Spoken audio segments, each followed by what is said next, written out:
మన ప్రభువును ప్రియరక్షకుడైన యేసుక్రీస్తు వారి దివ్యనామమున మీ అందరికీ నా హృదయపూర్వక వందనాలు నేను మీకు తెలియజేస్తూ ఉన్నాను. మరొకసారి ఈ మీడియా ద్వారాగా మిమ్మల్ని కలుసుకునే కృపనిచ్చినటువంటి దేవాది దేవునికి నేను కృతజ్ఞతాస్తుతులు నేను చెల్లిస్తూ ఉన్నాను. ప్రియులరా, ప్రస్తుత దినాలలో సిలువ ధ్యాన కూడికలు అని చాలా చోట్ల జరుగుతున్నటువంటి సందర్భాన్ని మనం చూస్తూ ఉంటాం. దీన్ని లెంట్ కాలము అని కూడా చాలామంది పిలుస్తూ ఉంటారు. దయచేసి వినండి. దేవుని యొక్క బిడ్డలుగా మనము వాక్యాన్ని, కొన్ని విషయాలు, సిలువను గూర్చినటువంటి మాటలు మనము ధ్యానం చేయాలి. యేసు ప్రభు సిలువ వేయబడింది కారణం ఎందుకు అనంటే, మనందరి పాప క్రయధనం నిమిత్తము ఆయన నిలువటడ్డకర్రలో ఆయన కొట్టబడ్డాడు, లేక ఆయన భయంకరమైనటువంటి శ్రమలు అనుభవించాడు అనే విషయం మనము సువార్తల్లో దేవుని యొక్క వాక్యంలో మనము నేర్చుకోవచ్చు. దీనికి సంబంధించినటువంటి విషయాలు కూడా పాత నిబంధన గ్రంథంలో యెషయా భక్తుడు ఈ రీతిగా అనేక విషయాలు మాట్లాడతాడు. ఆయన వదకు తేబడిన గొర్రెపిల్లగా ఆయన ఉన్నాడు అని చెప్పి ఆయన మాట్లాడుతూ ఉంటాడు. ఈ దినాన్న గలతీయులకు రాసినటువంటి పత్రిక కొన్ని విషయాలు మనము వాక్యం నుండి మనం ధ్యానం చేద్దాం. గలతీయులకు రాసినటువంటి పత్రిక 2వ అధ్యాయం 20వ వచనంలో రాయబడిన మాట నేను చదువుతూ ఉన్నాను. దయచేసి మీ బైబిల్ ఉంటే చూడండి, లేకపోతే వినడానికైనా ప్రయత్నం చేయండి. గలతీయులకు రాసిన పత్రిక 2వ అధ్యాయం 20వ వచనంలో రాయబడిన మాట: నేను క్రీస్తుతో కూడా సిలువ వేయబడి ఉన్నాను, ఇకను జీవించువాడను నేను కాను, క్రీస్తు నాయందే జీవించుచున్నాడు. నేనిప్పుడు శరీరమందు జీవించుచున్న జీవితము నన్ను ప్రేమించి నా కొరకు తను తాను అప్పగించుకొనిన దేవుని కుమారుని యందలి విశ్వాసము వలన జీవించుచున్నాము అని అపోస్తలుడైనటువంటి పౌలు ఈ విషయాన్ని రాస్తూ ఉన్నాడు. ఏమంటూ ఉన్నాడు? నేను క్రీస్తుతో కూడా నేను సిలువ వేయబడి ఉన్నాను అనే మాట ఆయన మాట్లాడుతూ ఉంటాడు. ప్రియులరా, సిలువ ఎవరిని వేసేవారు అనంటే ఒక ముద్దాయిల్ని ఆ దినాల్లో సిలువ వేసేవారు. అయితే ప్రియులరా, యేసు ప్రభువును కూడా వారు చేసినటువంటి పని, కఠినమైనటువంటి యూదులు లేక తీర్పు తీర్చినటువంటి వ్యక్తులు యేసు ప్రభువుని ఫలానా ముద్దాయిలతోటి ఇలాగ సిలువ వేయాలి అని చెప్పి ఆయనను సిలువకు వేలాడదీసినటువంటి విషయం మనమందరం కూడా ఎరిగి ఉన్నటువంటి ఉన్నాం. అయితే వాక్యం ఏం చెప్తాది అని అంటే, నేను క్రీస్తుతో కూడా సిలువ వేయబడి ఉన్నాను, ఇకను జీవించువాడను నేను కాను, క్రీస్తు యేసు నాయందు జీవిస్తూ ఉన్నాడు అనే మాట మాట్లాడుతూ ఉన్నాడు. పౌలు గారు ఈ విషయాన్ని గలతీలో ఉన్నటువంటి సంఘానికి ఈ విషయాన్ని మాట్లాడుతూ ఉన్నాడు.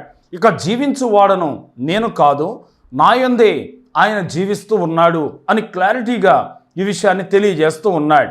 ప్రియులరా, ఒక విషయాన్ని జీవితాన్ని గురించి మనం ఆలోచన చేస్తే, ఆదికాండం 5వ అధ్యాయంలో మనుషులు ఎక్కువ కాలం బ్రతికారు. ఎంత అంటే ఎక్కువ కాలం బ్రతికినటువంటి వాని పేరు మెతుషెల్లా. ఆయన 969 సంవత్సరాలు బ్రతికాడు. అక్కడ నుండి మానవుని ఆయుష్ ఎరుదు అనేటువంటి వ్యక్తి బతికాడు. అక్కడ నుండి ఆయుష్ తరుక్కుంటూ వచ్చి భక్తుడైనటువంటి మోషే 90వ కీర్తనలో ఆయన రాస్తూ అంటాడు, మా ఆయుష్ కాలం 70 సంవత్సరాలు, అధిక బలం ఉంటే 80 సంవత్సరాలు, అయినను వాటి వైభవము ఆయాసమే, దుఃఖమే అని మాట్లాడుతూ ఉంటాడు. ప్రియులరా, ఈ జీవితం కేవలం ఏంటి అని అంటే, కొద్ది కాలం మనం భూమి మీద ఉండటానికి మనం వచ్చాం. ఒక విషయాన్ని చాలామంది గమనించాలి. మనం పుట్టిన తర్వాత మనము చనిపోతాం, చనిపోయిన తర్వాత మరలా పుడతాము అని అంటే బైబిల్ దానికి యాక్సెప్ట్ చేయదు. ప్రియులరా, చాలామంది ఏంటి అని అంటే, మనం పుడతాం, చచ్చిపోతాం, మరలా పుడతాం, మరలా చచ్చిపోతాం, ఇలాగా 84 లక్షల సార్లు పుట్టి చచ్చిపోతాం, ఈ జన్మల్లో పుణ్యం చేసుకుంటే వచ్చే జన్మలో మానవులుగా పుడతాం అని చెప్పేటటువంటి సూక్తులు చాలా మనకి వినబడుతూ ఉంటాయి. అటువంటి జన్మలు లేవు ప్రియులారా. మానవుడు ఒక్కసారే బ్రతుకుతాడు, ఒకసారే చనిపోతాడు. అయితే బైబిల్ గ్రంథం ఏం చెప్తాది అని అంటే, యేసుక్రీస్తునందు మృతులైన వారు మొదట లేపబడతారు. ఈ దినాల్లో మనం నేర్చుకుంటున్నటువంటి మాట అదేంటి అని అంటే, యేసు మృతి పొంది తిరిగి లేచనని మనం నమ్మిన ఎడల, అదే ప్రకారం యేసునందు నిద్రించిన వారిని దేవుడు ఆయనతో కూడా వెంటబెట్టుకుని వచ్చును అని వాక్యం అపోస్తలుడైనటువంటి పౌలు గారు స్పష్టంగా ఆ మాట తెలియజేస్తూ ఉంటాడు. ఇక్కడ అంటూ ఉన్నాడు, నేను క్రీస్తుతో కూడా సిలువ వేయబడి ఉన్నాను, ఇక జీవించు వాడను నేను కాదు, క్రీస్తు యేసే నాయందు జీవిస్తూ ఉన్నాడు అనే మాట మాట్లాడుతూ ఉన్నాడు. ఇదే గలతీ పత్రిక 5వ అధ్యాయం 24 వచనంలో కూడా ఈ మాట మాట్లాడుతూ ఉన్నాడు. చూద్దాం ఒకసారి 24 వచనం. క్రీస్తు యేసు సంబంధులు శరీరమును ఇచ్చలతోనూ దురాశలతోనూ సిలువ వేసి ఉన్నారు. ఎవరేసారు సిలువ అని అంటే ఇక్కడ రాస్తూ ఉన్నాడు, క్రీస్తు యేసు సంబంధులు శరీరమును దాని ఇచ్చలతోనూ దురాశలతోనూ సిలువ వేసి ఉన్నారు అని అంటూ ఉన్నాడు. ఎందుకు ఆయన సిలువ వేయబడ్డాడు అని అంటే మానవుడు పాపమును లోపల ప్రవేశపెట్టుకున్నాడు. మానవుడు పాపమును లోపలికి ఆహ్వానించటం ద్వారాగా యేసుక్రీస్తు సిలువ వేయబడ్డాడు అనే విషయాన్ని గమనించాలి. ఇచ్చ అని మాట్లాడుతూ ఉన్నాడు.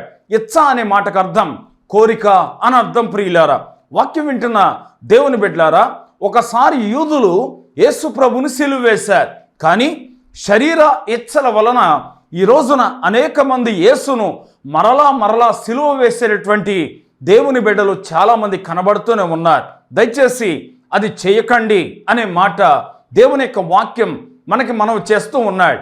కాబట్టి ప్రియులారా, దేవుని బిడ్డలుగా నేర్చుకుంటున్నటువంటి మాట గలతీ పత్రిక 2వ అధ్యాయం 20వ వచనంలో రాయబడిన మాట, నేను క్రీస్తుతో కూడా సిలువ వేయబడి ఉన్నాను అనే మాట. మెడలో సిలువ, నెత్తి మీద సిలువ, వీటన్నిటికీ సిలువ వేయటం కంటే ప్రతి దినము ఆయన సిలువను ఎత్తుకొని అంటే దాని అర్థం యేసు ప్రభు యొక్క సిలువను గూర్చినటువంటి వార్త ఇతరులకు తెలియచేయటం అనే మాట నేను మనం చేస్తూ ఉన్నాను. వాక్యం వింటున్న దేవుని బిడ్డలారా, మీరు రక్షింపబడ్డారు. Very good, super.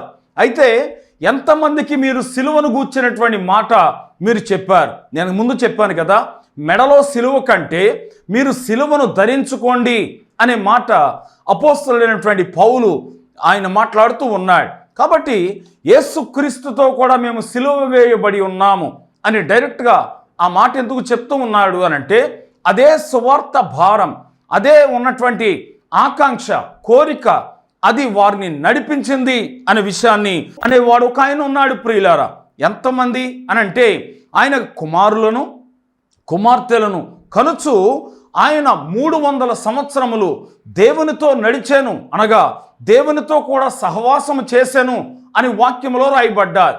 ఈ రోజున చాలామంది దేవుడు పిల్లల్ని ఇవ్వాలండి అని దేవుని సంధానంలో గోజాడితే, దేవుడు పిల్లల్ని ఇస్తే చాలామంది పిల్లోడు మందిరంలో కూర్చొని ఇవ్వటం లేదండి, పిల్ల మందిరంలో అసలు నేను ప్రార్థన చేసుకొని ఇవ్వటం లేదండి, అందుకని ఇంటి దగ్గర ఆగిపోతున్నామండి అనే వాళ్ళు ఎంతమంది ఉన్నారో ఆలోచన చేయండి. హానోకు జీవితాన్ని నేను స్టడీ చేస్తున్నప్పుడు, నేను చదువుతున్నప్పుడు అసలు హానోకు అంతమంది పిల్లలతో ఎలాగ దేవునితో నడిచాడు అనే మాట ఒకటి జ్ఞాపకం చేసుకోవాలి ప్రియులారా. అతడు కుమారులను కుమార్తెలను కనుచు అతడు నడిచాను. నా గెస్సింగ్ ప్రకారం ప్రియులారా, హానోకుకి ఒకవేళ 2 సంవత్సరాలకు ఒక కాన్పు అయినా కానీ దగ్గరలో 175 మంది పిల్లలే ఉండే ఉంటారు. వినండి మాట, హానోకు కుమారులను కుమార్తెలను కనుచు బహుశా అంతమంది పిల్లలు ఉండుంటారు. అంతమంది పిల్లలు ఉన్నప్పటికీ కూడా హానోకు ప్రియులారా దేవునితో నడిచాడు. చాలామంది ఈ రోజున వ్యాపారం పెరిగిందండి, అసలు మందిరానికి రావటానికి మాకు ఖాళీ లేదండి, పిల్లలు మందిరంలో కూర్చొని ఇవ్వటం లేదండి. ఎన్నిసార్లు చెప్తారండి సాకులు ప్రియులరా? దేవాది దేవుడు ఇవ్వగలడు, దేవాది దేవుడు తీసేయగలడు. ఈ విషయాన్ని గుర్తుపెట్టుకోవాలి, అది నీకు దీవెనకరంగా ఉంటుంది. కాబట్టి వాక్యం వింటున్న ప్రతి ఒక్కరూ 122వ కీర్తన మనం చదువుతూ ఉంటే, యెహోవా మందిరమునకు వెళ్ళుదమని జనులు నాతో అనినప్పుడు నేను సంతోషించి తిని. ఒక రైలు బండి ఎక్కాలి అని అంటే మనం సకాలంలో, అనగా పలానా టైంకి, అది 7 గంటల కంటే 6:30 కల్లా వెళ్ళి ఆ ప్లాట్ఫామ్ మీద మనం నిలబడుతూ ఉంటాం. ఎందుకనంటే మనకు ప్రయాణం అవసరం. ప్రియులరా, ఏదైనా ఫంక్షన్కి వెళ్ళాలి అని అంటే రేపు ఏ బట్టలు కట్టుకోవాలా, వాళ్ళకి ఏం పెట్టాలా అని ముందుగానే ఒక రోజు ముందు మనం సిద్ధపడుతూ ఉంటాం. కానీ సిలువను గూర్చిన వార్త ఎంతమందికి మనం చెప్పగలుగుతూ ఉన్నాం? కాబట్టి ప్రతి దినము యేసు ప్రభుని సిలువ వేసే క్రైస్తవులు చాలామంది ఈ రోజుల్లో కనబడుతూ ఉన్నారు ప్రియులారా. రోమాపత్రిక 6వ అధ్యాయం తీయండి ఒకసారి బైబిల్ను. రోమాపత్రిక 6వ అధ్యాయం 4 నుంచి 6 వచనాల్లో రాయబడినటువంటి మాట నేను చదువుతూ ఉన్నాను. రోమాపత్రిక 6వ అధ్యాయం 4 నుండి 6 వచనాలు ఇక్కడ రాస్తూ ఉన్నాడు. కాబట్టి తండ్రి మహిమ వలన క్రీస్తు మృతుల నుండి ఎలాగూ లేపబడెనో అలాగే మనమును నూతన జీవం పొందిన వారమై నడుచుకున్నట్లు మనము బాప్తిస్మము వలన మరణములో పాలు పొందుటకై ఆయనతో కూడా పాతి పెట్టబడితిమి. బాప్తిసం అంటే మతం తీసుకోవడం కాదు. బాప్తిసం అంటే నేను ఫలానా మందిరానికి సంబంధించిందని కాదు. మారు మనసు నిమిత్తం బాప్తిసము అని అంటాడు. ఎవరు? బాప్తిసం ఇచ్చే యోహాను ఆ మాట మాట్లాడుతూ ఉంటాడు. మార్కు సువార్త 16వ అధ్యాయం చదివితే నమ్మి బాప్తిసం పొందినవాడు రక్షింపబడును, నమ్మని వానికి శిక్ష విధింపబడును అనే మాట. చాలామంది ఇప్పటికీ డిలేలో ఉన్నారు. పెళ్ళయిన తర్వాత అప్పుడు తీసుకుంటామండి బాప్తిసం, లేకపోతే మా ఇంట్లో ఇల్లు కట్టేసిన తర్వాత తీసుకుంటాం అని అంటారు. ఒక చిన్న ప్రశ్న, అదేంటి అని అంటే, సిలువ మీద దొంగతో ప్రభు అంటాడు, నేడు నీవు నాతో పరదేశంలో ఉందువు అని అన్నాడు. మంచిదే ప్రియులారా. మరి సిలువ మీద ఉన్న దొంగ బాప్తిసం పొందాడా? పొందలేదు. మరి ఏం చేశాడు అని మనం అంటే, ఒకవేళ బాప్తిసం తీసుకునే సమయమే ఉంటే బాప్తిసం తీసుకునేవాడు. ప్రియులరా, దేవుడు నీకు ఇంకా అవకాశం ఇచ్చినా, దేవుడు నిన్ను తన బిడ్డగా అంగీకరించిన, బాప్తిసం పొందకుండా సంఘంలో చేర్చబడకుండా నువ్వు ఉన్నావు అని అంటే నువ్వు దేవుని బిడ్డవు కాదు. ఖచ్చితంగా గమనించాలన్నమాట. నువ్వు దేవుని బిడ్డవు కాదు. అందుకే పౌలు గారు ఈ విషయాన్ని రోమాలో ఉన్నటువంటి సంఘానికి ఈ 6వ అధ్యాయం 4వ వచనం నుండి రాస్తూ ఉన్నాడు. కాబట్టి తండ్రి మహిమ వలన క్రీస్తు మృతులలో నుండి ఎలాగూ లేపబడెనో మనం ఏది చేసినా దేవుడు మహిమ పొందాలి.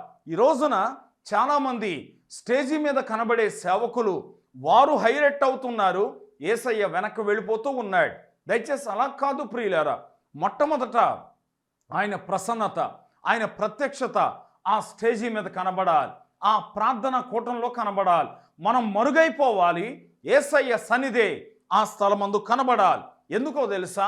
మన ముఖాలు చూసి ఎవరు రారు ప్రియులారా. ఎవరు ముఖం చూసి వస్తున్నారో తెలుసా?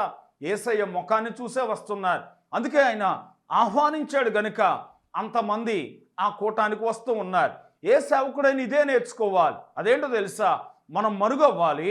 యేసయ్య అక్కడ ప్రత్యక్షపరచబడితేనే అది నిజమైన దేవుని సన్నిధి అనే మాట నేను మనం చేస్తూ ఉన్నాను. కీర్తనకారుడు అంటాడు, దేవుని సమాజములో దేవుడు నిలిచి ఉన్నాడు అని అంటాడు. ప్రియులరా, వాక్యం ఇంకా కొంచెం లోతుగా మనం వెళుతూ ఉంటే దేవాది దేవుడు ఎక్కడ ఉంటాడో తెలుసా?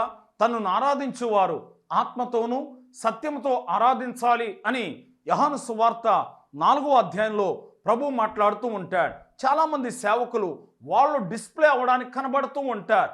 వారి కుటుంబం స్టేజీ మీద డిస్ప్లే అవ్వడానికి కనబడుతూ ఉంటారు. అనగా వారు కనబడాలి, యేసయ్య మరుగైపోవాలి అని అనుకుంటారు. ఎవరు ఏ కూడిక పెట్టినా, ఏ సన్నిధానం జరిగినా మన ముఖాలు చూసి ఎవరు రారు ప్రియులారా. ఆయన ఆహ్వానిస్తే వస్తాడు. కాబట్టి దేవుని సన్నిధి ఎక్కడుంటుంది అని అంటే, ఆమె తిరుగుతూ ఉంది. నేను రాజవీధుల్లో వెతికాను. పరమగీతముల గ్రంథంలో చూడండి ఒకసారి. నేను రాజవీధుల్లో వెతికాను అంటే రాజకీయాల్లో నేను వెతికాను, కానీ నా ప్రాణప్రియుడు నాకు కనబడలేదు. నేను పట్టణాల్లో వెతికాను, అయినా నాకు కనబడలేదు. నేను సంత వీధుల్లో వ్యాపారం చేసే స్థలాల్లో నేను వెతికాను, ఆయన నాకు కనబడలేదు. ఎక్కడ కనబడ్డాడు? పట్టణ గవిని దాటి విడిచిపోగా నా ప్రాణప్రియుడు నాకు ఎదురుపడెను అని ఆమె మాట్లాడుతూ ఉంది. వాక్యం వింటున్న దేవుని బిడ్డలారా, వాక్యం మనతో చెప్పే సత్యం ఏంటి అని అంటే, సిలువను గూర్చినటువంటి వార్త నశించుచున్న వానికి వెరితనం గాని రక్షింపబడిన అనడు, రక్షింపబడబోచున్న అనడు, రక్షింపబడుచున్న మనకు అది దేవుని శక్తి అనే మాట. ప్రియులరా, సిలువకు చాలా విలువ ఉంది. విలువలేని మన బ్రతుకులకు విలువనిచ్చిన వాడు ఎవరు అని అంటే ప్రభువైన యేసయ్య అనే విషయాన్ని గమనించవలసినటువంటి వారమై ఉన్నాం. అపోస్తలుడైనటువంటి పౌలు కొలసీలో ఉన్నటువంటి సంఘానికి మరో విషయాన్ని రాస్తూ ఉన్నాడు. ఇక్కడ కొలసీలకు రాసినటువంటి పత్రిక 3వ అధ్యాయం వచనం నుండి 4వ వచనం వరకు రాయబడినటువంటి మాట నేను చదువుతున్నాను. పైనున్న వాటి మీదే కానీ భూ సంబంధమైన వాటి మీద మనస్సు పెట్టుకొనకుడి. ఏలయనగా మీరు మృతి పొందితిరి, మీ జీవము క్రీస్తుతో కూడా దేవుని యందు దాచబడి ఉన్నది. మనము జీవమై ఉన్న క్రీస్తు ప్రత్యక్షమైనప్పుడు మీరును ఆయనతో కూడా మహిమయందు ప్రత్యక్షపడుదురు అనే ఒక గొప్ప వాగ్దానాన్ని ఇస్తూ ఉన్నాడు. ఏమన్నాడు? పైనున్న వాటిని వెతకండి. అబ్రాహాంకి డబ్బులు లేవా? చాలా డబ్బులు ఉన్నాయి. అబ్రాహామును ఆశీర్వదించాడు దేవుడు. 12వ అధ్యాయం ఆదికాండంలో దేవుడు అబ్రాహామును పిలిచాడు. 13వ అధ్యాయంకి వచ్చేసరికి దేవుడు అబ్రాహామును ఆశీర్వదించేశాడు. ఏముంది ఆయన దగ్గర? బంగారం, వెండి, పనివారు, అనేకమైనటువంటి పశువులు అన్నీ కలిగినటువంటి అబ్రాహాము హెబ్రీలకు రాసినటువంటి పత్రికలో ఆయన గురించి పౌలు గారు రాస్తాడు.